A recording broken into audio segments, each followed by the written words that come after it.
Hello students, good morning. इस video में हम हिंदी का पार्ट 6 पढ़ेंगे जिसका नाम है ऋतुएं। ठीक है बच्चों, तो इसमें हम ऋतुओं के बारे में जानेंगे कि प्रत्येक ऋतु क्या बोल रही है। सबसे पहले दिया हुआ है प्रस्तावना। प्रस्तुत पाठ ऋतुओं एवं वृक्ष के संवाद पर आधारित है।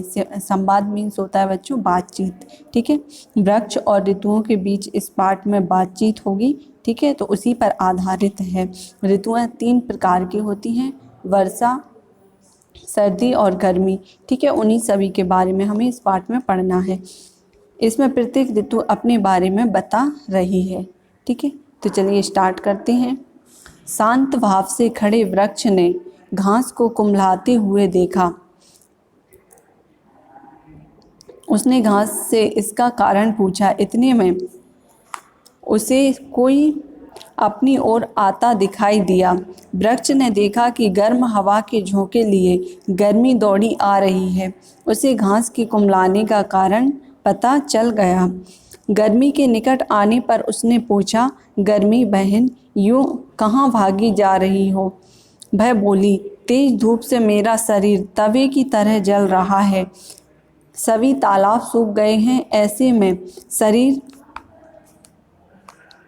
में शरीर को कहाँ जाकर ठंडा करूं, इसलिए वर्षा को खोजने जा रही हूँ। इतना कहकर गर्मी चली गई।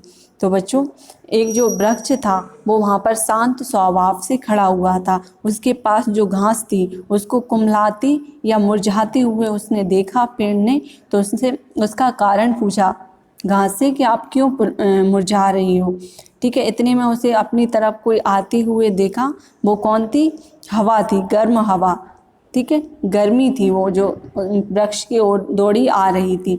तो वृक्ष ने पूछा कि दौड़ी कहाँ जा रही हो? तो उसने बोला कि मेरा शरीर तो इस गर्मी के मारे, धूप से मेरा शरीर तो तवे की तरह जल रहा है, इसलिए मैं कहाँ जा रही हूँ? वर्षा को खोजने। ठीक है, इतना कहकर गर्मी वहाँ से निकल गई। आगे चलते हैं। वृक्ष बहुत दिनों से अपनी जड़ों की ज़रूरत अनुभव कर रहा था। कुछ दिनों बाद आकाश में काले बादल छा गए। जोर से बिजली कड़की और पानी बरसने लगा। घास की कुम्हलाहट दूर हो गई। वृक्ष के पत्ते भी धुले धुले से हरे और साफ नजर आने लगे। वृक्ष और घास ने एक दूसरे को देखा और मुस्कुरा दिए। तो कुछ दिनों बाद क्या हुआ बच्चों? काले काले बादल आए, बिजली कड़की और पानी बरसने लगा। इससे क्या हुआ? जो पेड़ था उसके पत्ते धुल गए और वो कैसे न्यू से दिखने लगे, नए से। ठीक है, और जो घास थी उसकी कुम्हलाहट भी दूर हो गई। ठीक है, तो वो एक दूसरे को देखकर मुस्कुराए। आगे, पानी बरसते रहने से वृक्ष के आसपास पानी एकत्र हो गया। कीचड़ भी बहुत हो गई। इतनी अधिक वर्षा से वृक्ष भी परेशान हो गया। ठीक है, फिर बहुत दिनों तक बारिश होने लगी तो कीचड़ हो गया, और इतनी ज़्यादा पानी बरसने से क्या वृक्ष और घास क्या हो गए? परेशान हो गए। आगे चलते हैं अगले पेज पर। कुछ दिनों बाद वृक्ष ने किसी के आने की आहट सुनी। अरे, है तो वर्षा है। वर्षा बहन, कहाँ भागी जा रही हो? उसने पूछा। वर्षा बोली, भाई वृक्ष, देखते नहीं चारों तरफ कीचड़ ही कीचड़ हो गया है, चलने को भी रास्ता नहीं है। मैं तो जाती हूँ सर्दी बहन की खोज में। इतना कहकर बौछारें छोड़ती वर्षा चली गई। तो कुछ दिनों बाद कौन आते हुए दिखी वृक्ष को? वर्षा। ठीक है, फिर वर्षा से उन्होंने पूछा कि आप कहाँ जा रही हो? तो उन्होंने बोला कि चारों तरफ कीचड़ ही कीचड़ हो गई है, मैं तो किसको ढूंढने जा रही हूँ? सर्दी बहन को। और इतना कहकर वो चली गई।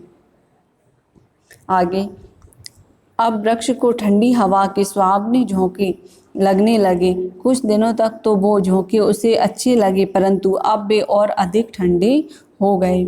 इधर 4 दिनों से सूर्य देवता के दर्शन भी नहीं हुए थे। हर समय आकाश में कोहरा छाया रहता है।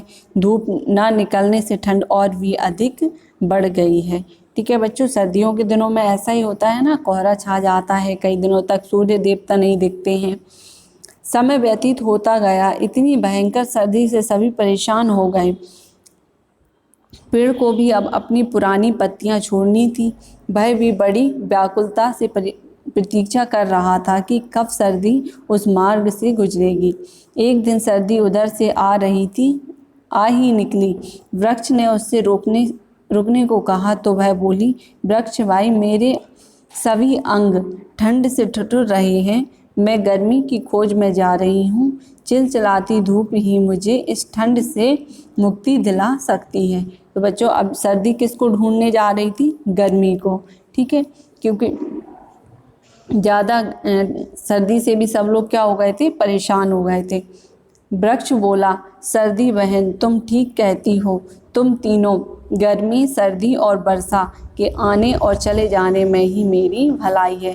तो बच्चों, अगर एक ही ऋतु, जैसे कि वर्षा ऋतु ही लगातार रही, सर्दी और गर्मी नहीं आई, तो क्या होगा? सब लोग परेशान हो जाएंगे। ठीक है, और अगर सर्दी सर्दी रही तब भी सब लोग परेशान हो जाएंगे, और हमेशा गर्मी रही तब भी सब परेशान होंगे। इसलिए तीनों ऋतुओं का आना जाना बहुत ज़रूरी रहता है। ठीक है, ये हमारा जो चैप्टर था वो पूरा हो गया है। ठीक है, अब जो अगली वीडियो होगी उसमें हम इसके अभ्यास प्रश्न सॉल्व करेंगे। ठीक है बच्चों।